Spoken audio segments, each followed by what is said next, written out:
Hello friends, स्वागत है आपका एडी लर्निंग एकेडमी में। आपकी दोस्त अंजू, आप सभी को मेरा नमस्ते। उम्मीद करती हूँ आप सभी खुश और स्वस्थ होंगे। तो चले फ्रेंड्स, जो हमारी हिंदी साहित्य के महत्वपूर्ण प्रश्न श्रृंखला चल रही है, आज हम अपनी 13वीं क्लास करने जा रहे हैं।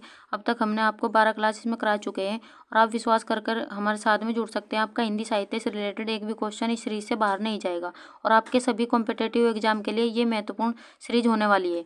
तो चले फ्रेंड्स, हमारा जो इसमें टॉपिक चल रहा है वो है भक्तिकाल। आज हम भक्तिकाल का भाग 2 करने वाले हैं। इससे पहले हमने एक क्लास भक्तिकाल की करा चुके हैं। अगर आपने वो नहीं देखे तो आप उसे भी देख सकते हैं, आपके लिए बहुत ही हेल्पफुल होने वाली है।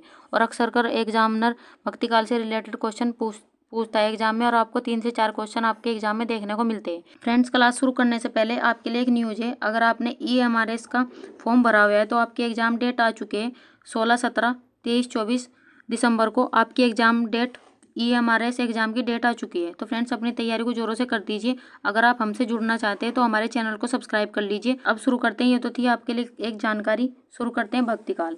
तो पहले हम थोड़ा सा रिवाइज कर लेते हैं पिछली वीडियो का। फ्रेंड्स, जो भी इंपॉर्टेंट इसमें आपको पॉइंट लगे आप नोटबुक में नोट करते चलिएगा।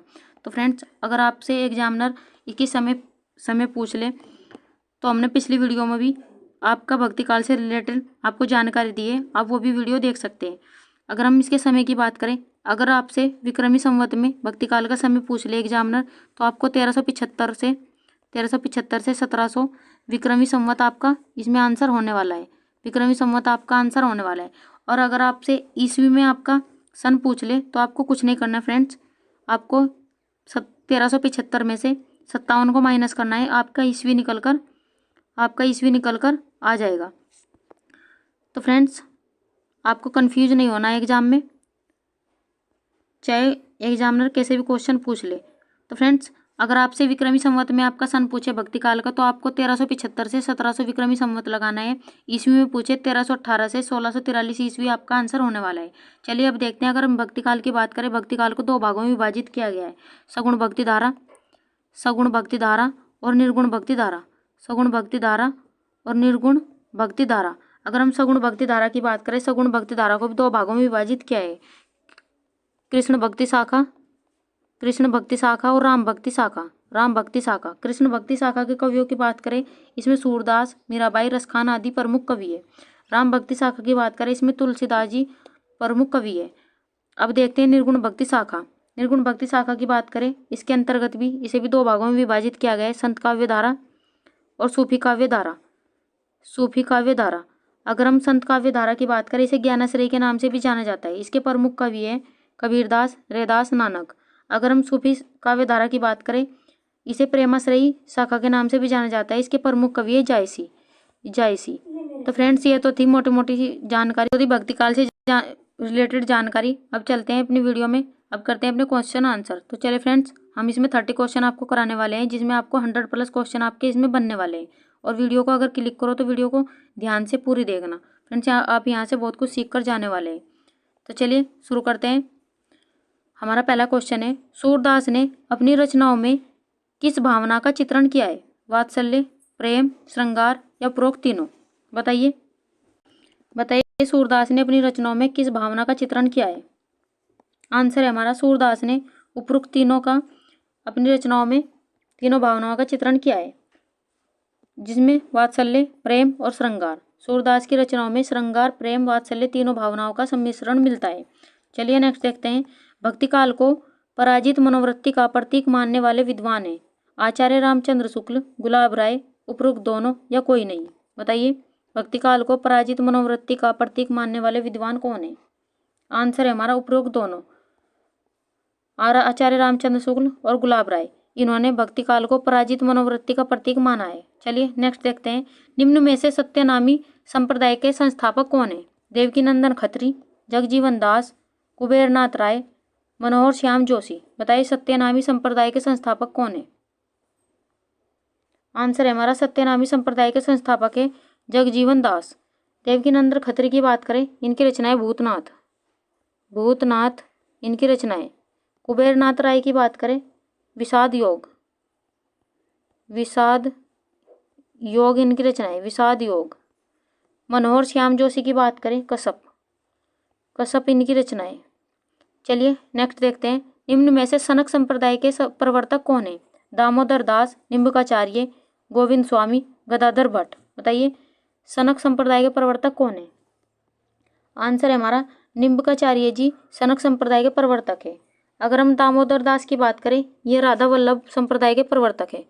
राधा वल्लभ संप्रदाय के प्रवर्तक है।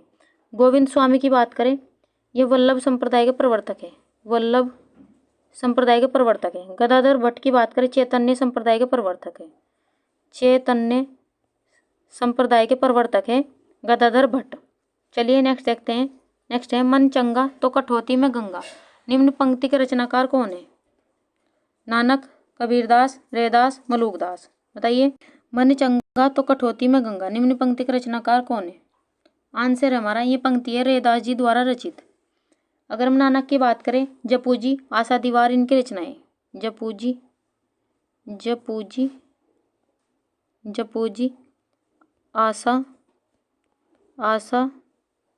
आशा दीवार इनकी रचनाएं। कबीरदास की बात करें, बीजक। मलूकदास की बात करें, नाम हमारा खाक है। नाम हमारा खाक है। चलिए नेक्स्ट देखते हैं। फ्रेंड्स हमारी वीडियो आपको पसंद आ रही है तो लाइक सब्सक्राइब करना ना भूलें और वीडियो को ज़्यादा से ज़्यादा शेयर कर दीजिए। हम भी आपके लिए बहुत मेहनत करते हैं कंटेंट आपको बेहतर से बेहतर प्रोवाइड कराने के लिए। तो चलिए वीडियो को ज़्यादा से ज़्यादा शेयर कर दीजिए और लाइक सब्सक्राइब करना ना भूलें। निम्न में से भक्ति आंदोलन को भारतीय चिंतन धारा का स्वाभाविक विकास किसने माना है? Friends very very important question है आपके एग्जाम की दृष्टि से और कई बार एग्जाम में पूछा जा चुका है। मैत्री शरण गुप्त, हजारी प्रसाद द्विवेदी, कुंवर नारायण या प्रताप नारायण मिश्र। बताइए भक्ति आंदोलन को भारतीय चिंतन धारा का स्वाभाविक विकास किसने माना है? आंसर है हमारा हजारी प्रसाद द्विवेदी जी ने भक्ति आंदोलन को भारतीय चिंतन धारा का स्वाभाविक विकास कहा है। अगर हम मैत्री शरण गुप्त की बात करें, इनकी रचना है यशोधरा इनकी रचना है। कुंवर नारायण की बात करें, आत्मजयी इनकी रचना है। प्रताप नारायण मिश्र की बात करें, ब्राह्मण इनकी रचना है। चलिए नेक्स्ट देखते हैं। निम्न में से भक्ति आंदोलन को दक्षिण से आया हुआ किसने माना है? भवानी प्रसाद मिश्र, जयशंकर प्रसाद, आचार्य रामचंद्र शुक्ल, विद्यापति। बताइए भक्ति आंदोलन को दक्षिण से आया हुआ किसने कहा है? आंसर है हमारा आचार्य रामचंद्र शुक्ल ने भक्ति आंदोलन को दक्षिण से आया हुआ कहा है। भवानी प्रसाद मिश्र की बात करें, गीत फरोश इनकी रचना है। गीत फरोश इनकी रचना है। जयशंकर प्रसाद जी की बात करें, स्कंद गुप्त, धुरु स्वामिनी आदि इनकी रचनाएं हैं। स्कंद गुप्त, धुरु स्वामिनी आदि इनकी रचनाएं। विद्यापति की बात करें, भू परिक्रमा इनकी रचनाएं। चलिए आगे देखते हैं। माधो में ऐसा अपराधी तेरी भक्ति होत न साधी। निम्न पंक्ति के रचनाकार कौन है? कबीरदास, तुलसीदास, रहीम, रसखान। बताइए माधो में ऐसा अपराधी तेरी भक्ति होत न साधी, निम्न पंक्ति के रचनाकार कौन है? आंसर है हमारा ये पंक्तियां कबीरदास जी द्वारा लिखी है। तुलसीदास की बात करें, इनकी रचना है रामचरितमानस इनकी रचना है। रहीम की बात करें, नायिका भेद, रहीम दोहावली, नायिका भेद, रहीम दोहावली आदि इनकी रचनाएं। रसखान की बात करें, प्रेम वाटिका इनकी रचनाएं। चलिए आगे देखते हैं। निम्न में से कबीर परिचयी किसकी रचनाएं? हजारी प्रसाद द्विवेदी, कुबेरनाथ राय, अनंत दास, नागार्जुन। बताइए कबीर परिचयी किसकी रचनाएं? आंसर है हमारा अनंत दास कबीर परिचय के रचनाकार है। हजारी प्रसाद द्विवेदी जी की बात करें, इनकी रचनाएं आलोक पर्व इनकी रचनाएं। कुबेरनाथ राय की बात करें, प्रिया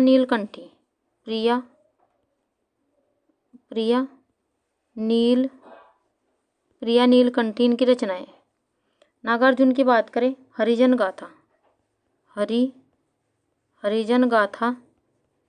गाथा इनकी रचनाएं। चलिए नेक्स्ट देखते हैं। सूफी साधना के अनुसार मनुष्य के कितने विभाग हैं? 3, 4, 5 या 2। बताइए सूफी साधना के अनुसार मनुष्य के कितने विभाग हैं? आंसर है हमारा मनुष्य के सूफी साधना के अनुसार 4 विभाग है। कौन कौन से हैं? नफस, नफस, अक्ल, अक्ल, कलब, नफस, अक्ल, कलब, रूह, रूह। अगर नफस की बात करें इसका अर्थ है इंद्रिय, इंद्रिय।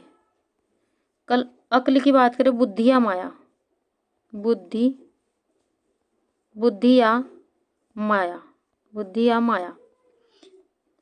कलब की बात करें उदय, उदय। रूह की बात करें आत्मा। तो सूफी साधना के अनुसार मनुष्य के 4 विभाग बताए गए। नफस जिसका अर्थ है इंद्रिय, अक्ल जिसका अर्थ है बुद्धि या माया, कलब उदय, रूह की बात करें इसका अर्थ है आत्मा। चलिए नेक्स्ट क्वेश्चन है हमारा, सिद्धांत पंचमात्रा किसकी रचना है? ईश्वरदास, अग्रदास, राघवानंद, प्राणचंद्र चौहान। बताइए सिद्धांत पंचमात्रा किसकी रचना है? फ्रेंड्स आज के जो भी सारे क्वेश्चन हमने लिए वो वेरी वेरी इंपॉर्टेंट क्वेश्चन लिए आपके एग्जाम की दृष्टि से। बताइए सिद्धांत पंचमात्रा किसकी रचना है? आंसर है हमारा ये रचना है राघवानंद की।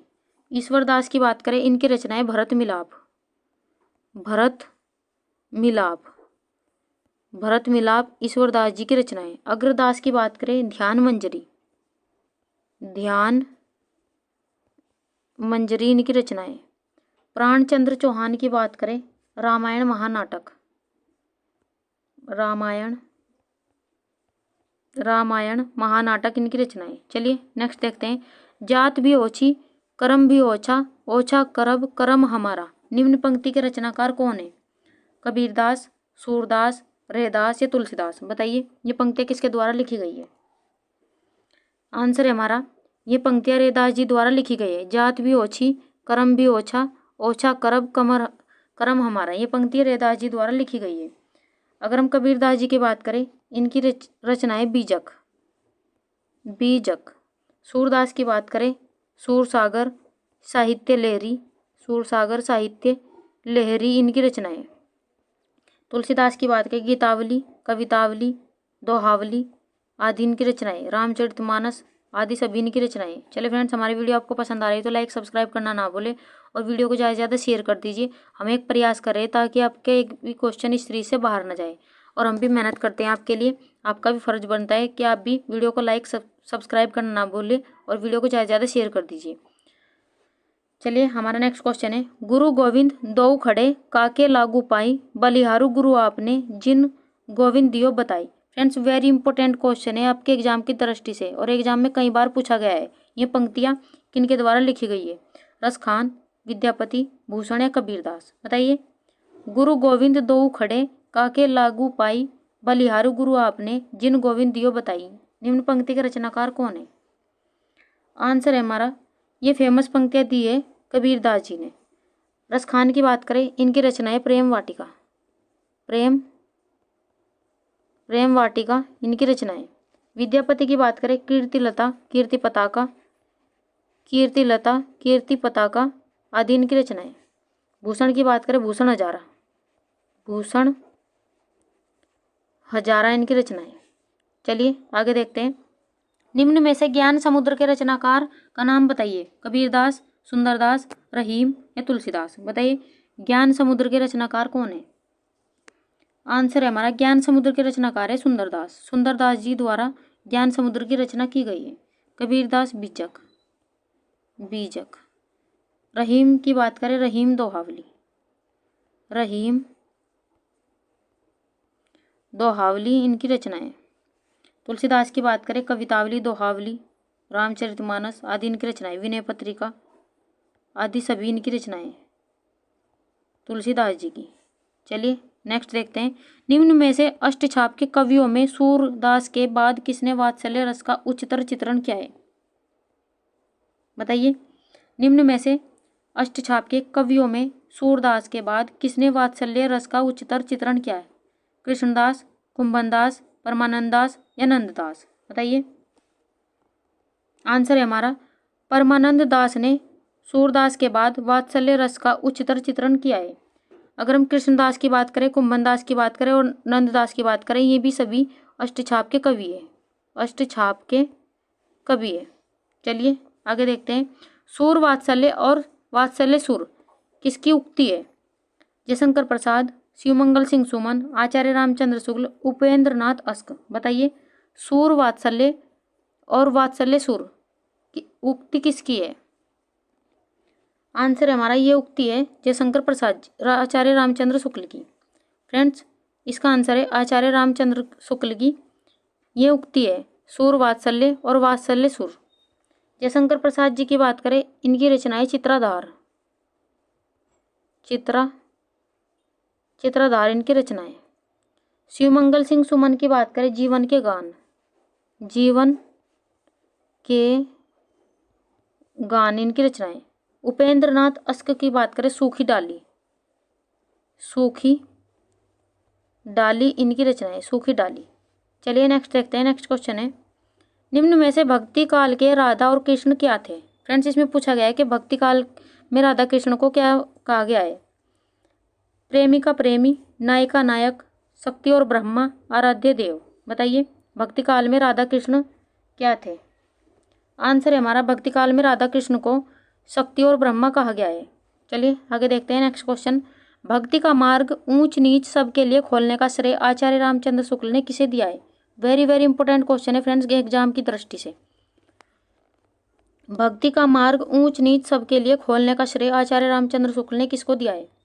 फ्रेंड्स जो भी मैं आपको इंपॉर्टेंट पॉइंट लिखाती चल रही हूँ, आप उसे अपनी नोटबुक में नोट करते चलिएगा। आपके एग्जाम की दृष्टि से वेरी वेरी इंपॉर्टेंट आज की क्लास होने वाली है। जहाँ भी आपको इंपॉर्टेंट लगे वे पॉइंट आप नोट करते चलेगा। बताइए भक्ति का मार्ग ऊंच नीच सबके लिए खोलने का श्रेय आचार्य रामचंद्र शुक्ल ने किसको दिया है? आंसर है हमारा आचार्य रामचंद्र शुक्ल ने रामानंद जी को भक्ति का मार्ग ऊंच नीच सबके लिए खोलने का श्रेय दिया है। अगर हम नंददास की बात करें, इनकी रचनाएं अनेकार्थ मंजरी, अनेकार्थ मंजरी इनकी रचनाएं, अनेकार्थ मंजरी इनकी रचनाएं। श्री भट्ट की बात करें, युगल शतक,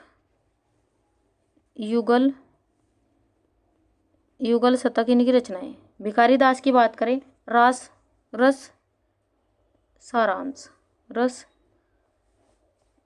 सारांश इनकी रचनाएं। चलिए नेक्स्ट क्वेश्चन है, निम्न में से असंगत को पहचानिए।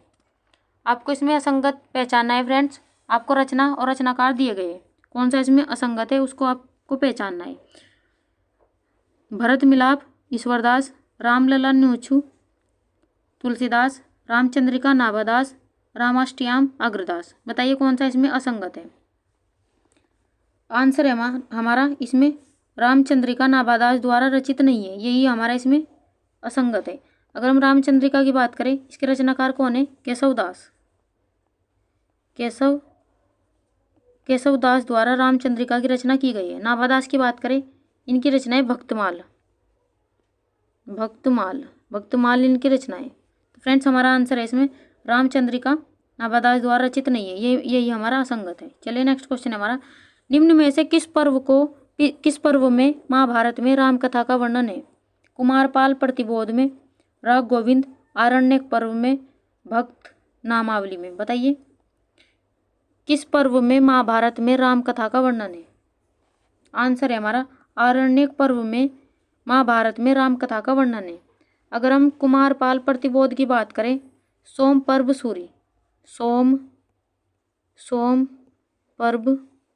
सूरी इसके रचनाकार है। राग गोविंद की बात करें, मीराबाई की ये रचना है राग गोविंद। भक्त नामावली की बात करें, ध्रुवदास की ये रचना है। चलिए नेक्स्ट क्वेश्चन है हमारा, कृष्ण भक्ति को साहित्य की रस परिपाटी पर किसने स्थापित किया है? सनातन गोस्वामी, निम्बकाचार्य, विष्णु स्वामी, रामानुजाचार्य। ये भी क्वेश्चन आपके एग्जाम की दृष्टि से वेरी वेरी इंपॉर्टेंट क्वेश्चन है फ्रेंड्स। बताइए कृष्ण भक्ति को साहित्य की रस परिपाटी पर किसने स्थापित किया है? आंसर है हमारा सनातन गोस्वामी ने कृष्ण भक्ति को साहित्य की रस की परिपाटी पर स्थापित किया है। अगर हम निम्बकाचार्य की बात करें, सनकादि संप्रदाय के प्रवर्तक,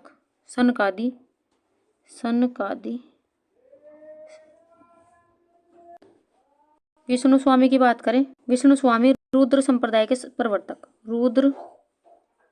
रुद्र संप्रदाय के प्रवर्तक। रामानुजाचार्य की बात करें, श्री संप्रदाय, श्री संप्रदाय के प्रवर्तक। अगर हम निम्बकाचार्य की बात करें, सनकादि संप्रदाय के प्रवर्तक है। विष्णु स्वामी की बात करें, रुद्र संप्रदाय के प्रवर्तक है। रामानुजाचार्य की बात करें, ये श्री संप्रदाय के प्रवर्तक है। तो फ्रेंड्स हमारा आंसर है कृष्ण भक्ति को साहित्य की रस की परिपाटी पर सनातन गोस्वामी ने स्थापित किया है। चलिए नेक्स्ट क्वेश्चन है हमारा, निम्नलिखित में से राधा का सर्वप्रथम उल्लेख किस ग्रंथ में मिलता है? हंस प्रबोध ग्रंथ, दास रतन ग्रंथ, सुंदर विलास, गोपाल तापनी उपनिषद। बताइए राधा का सर्वप्रथम उल्लेख किस ग्रंथ में मिलता है? आंसर है हमारा गोपाल तापनी उपनिषद में राधा का सर्वप्रथम उल्लेख मिलता है। हंस प्रबोध ग्रंथ की बात करें, किसके द्वारा लिखा गया है? हरिदास निरंजनी। दास रतन ग्रंथ की बात करें, मलूक दास। सुंदर विलास की बात करें, सुंदर दास द्वारा रचित है। चलिए नेक्स्ट देखते हैं, तुलसी का सारा काव्य समन्वय की विराट चेष्टा है, निम्न कथन किसका है? Hemchandra, Bhavani Prasad Mishra, Hazari Prasad Dwivedi, Nagarjun. Very very important question है फ्रेंड्स ये भी। बताइए तुलसी का सारा काव्य समन्वय की विराट चेष्टा है, निम्न कथन किसका है? आंसर है हमारा, ये कथन दिया है हजारी प्रसाद द्विवेदी जी ने। अगर हम हेमचंद्र की बात करें, इनकी रचना है कुमारपाल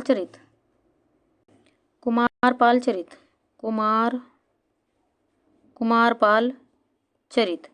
भवानी प्रसाद मिश्र की बात करें, बुनी हुई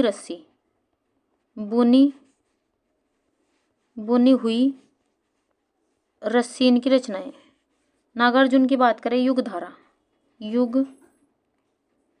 धारा इनकी रचना है। चलिए नेक्स्ट देखते हैं, पानी हीते हिम भया, हिम हवे गया बिलाई, जो कुछ था सोई भया, अब कछु कहा न जाई। निम्न पंक्ति का रचनाकार कौन है?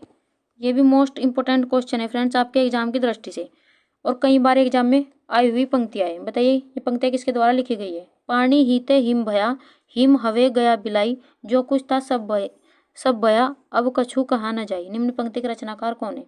रामचंद्र शुक्ल, कबीरदास, रसखान या सूरदास। आंसर है हमारा, ये पंक्तियां दी गई है कबीरदास जी द्वारा। आचार्य रामचंद्र शुक्ल की बात करें, इनकी रचनाएं हिंदी साहित्य का इतिहास, हिंदी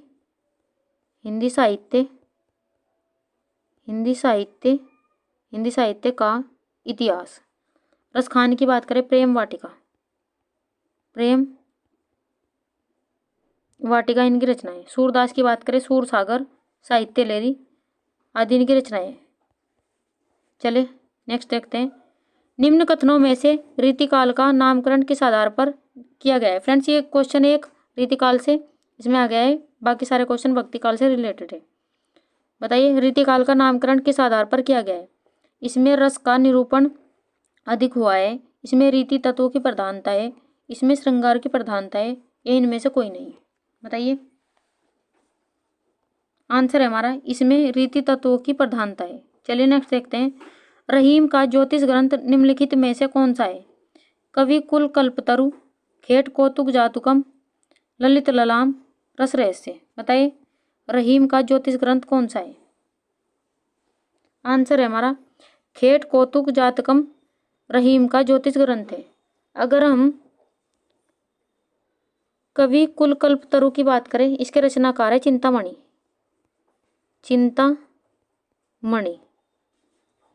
ललित ललाम की बात करें, मतिराम की ये रचनाएं। रस रहस्य की बात करें, कुलपति मिश्र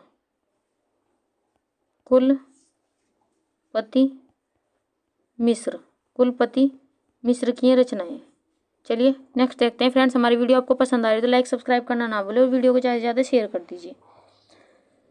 इसका स्वरूप तो प्रबंध काव्य का सा है, परंतु कथा का प्रवाह प्रबंध काव्य के अनुरूप नहीं हुआ, अलंकारों को अनावश्यक महत्व दिया गया है। रामचंद्र शुक्ल का यह कथन किस ग्रंथ के संदर्भ में दिया गया है? फ्रेंड्स ये भी मोस्ट इंपोर्टेंट क्वेश्चन है एग्जाम की दृष्टि से। बताइए कथन किसके द्वारा किस ग्रंथ के संदर्भ में कहा गया है? रामचंद्र शुक्ल द्वारा। रामचरितमानस, भरत मिलाप, रस सारांश या रामचंद्रिका। बताइए किसके संदर्भ में रामचंद्र शुक्ल ने ये कहा है।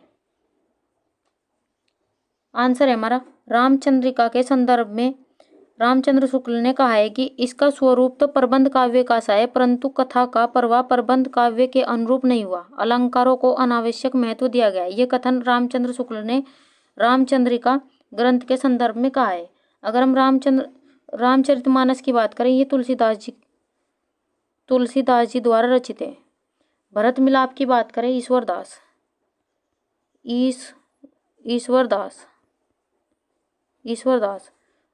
रस सारांश की बात करें, भिखारी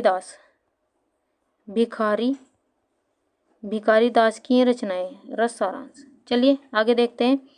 भारत वर्ष का लोकनायक वही हो सकता है जो समन्वय करने का अपार धैर्य लेकर आया हो। निम्न कथन के रचनाकार कौन है? बताइए।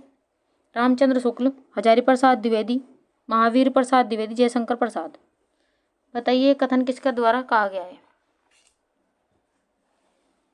आंसर है हमारा ये कथन हजारी प्रसाद द्विवेदी जी द्वारा कहा गया है कि भारतवर्ष का लोकनायक वही हो सकता है जो समन्वय करने का अपार धैर्य लेकर आया हो। ये कथन हजारी प्रसाद जी द्वारा कहा गया है। अगर हम रामचंद्र शुक्ल की बात करें, इनकी रचनाएं विचार संधि, त्रिवेणी विचार संधि आदि इनकी रचनाएं। महावीर प्रसाद द्विवेदी जी की बात करें, नाट्य शास्त्र इनकी रचनाएं, नाट्य शास्त्र। जयशंकर प्रसाद जी की बात करें, कामायनी, आंसू, लहर, झरना आदि इनकी रचनाएं, कामायनी, झरना, आंसू, लहर आदि इनकी रचनाएं। चलिए नेक्स्ट देखते हैं। जाति पाति पूछे नहीं कोई, हरि को भजे सो हरि का होई। निम्न पंक्ति का रचनाकार कौन है? बताइए फ्रेंड्स। रामचंद्र शुक्ल, कबीरदास, रामानंद, मलिक मोहम्मद जायसी। जाति पाति पूछे नहीं कोई, हरि को भजे सो हरि का होई। निम्न पंक्ति का रचनाकार, निम्न पंक्तियां दी गई है रामानंद जी द्वारा। जाति पाति पूछे नहीं कोई, हरि को भजे सो हरि का होई, ये पंक्तियां रामानंद जी द्वारा दी गई है। मलिक मोहम्मद जायसी की बात करें, इनकी रचना है पद्मावत और इसमें पद्मावती नायिका थी। अगर हम रामचंद्र शुक्ल की बात करें, त्रिवेणी, सूरदास आदि इनकी रचनाएं, सूरदास, त्रिवेणी आदि इनकी रचनाएं। कबीरदास की बात करें,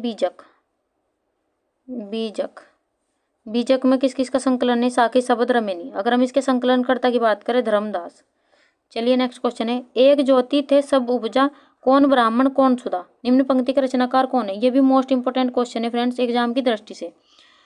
एक ज्योति थे सब उपजा, कौन ब्राह्मण कौन सुधा। निम्न पंक्ति का रचनाकार कौन है? रसखान, तुलसीदास, विद्यापति या कबीरदास। बताइए निम्न पंक्ति का रचनाकार कौन है? आंसर है हमारा ये पंक्तियां हैं कबीरदास जी द्वारा रचित। अगर हम रसखान की बात करें, सुजान रसखान इनकी रचनाएं, सुजान रसखान इनकी रचनाएं। तुलसीदास की बात करें, पार्वती मंगल इनकी रचनाएं, पार्वती मंगल है इनकी रचनाएं। विद्यापति की बात करें, कीर्तिलता, कीर्ति पताका इनकी रचनाएं। चले फ्रेंड्स, ये क्वेश्चन आपके लिए। अगर आपने हमारी कल की वीडियो ध्यान से देखी तो इसका आंसर हमें कमेंट बॉक्स में जरूर लिखें। निम्नलिखित में से किसने कबीर की भाषा को सदुक्कड़ी भाषा कहा है? रामचंद्र शुक्ल, बच्चन सिंह, हजारी प्रसाद द्विवेदी, श्याम सुंदर दास। फ्रेंड्स इसका आंसर हमें कमेंट बॉक्स में जरूर दें। अगर आपने हमारी कल की वीडियो आपने ध्यान से देखी तो ये आंसर क्वेश्चन हमने कल कराए हुए हैं। तो फ्रेंड्स हमारी वीडियो कैसी लगी आप हमें कमेंट बॉक्स में ज़रूर बताएं। आप हमें कुछ सजेशन देना चाहते हैं या कोई भी टॉपिक पढ़ना चाहते हैं उसके बारे में भी हमें कमेंट बॉक्स में ज़रूर बताएं। तो चलिए मिलते हैं नेक्स्ट वीडियो में। तब तक के लिए खुश रहिए, ध्यान रखिए, अपने माँ बाप का सम्मान कीजिए। तब तक के लिए बाय, थैंक यू।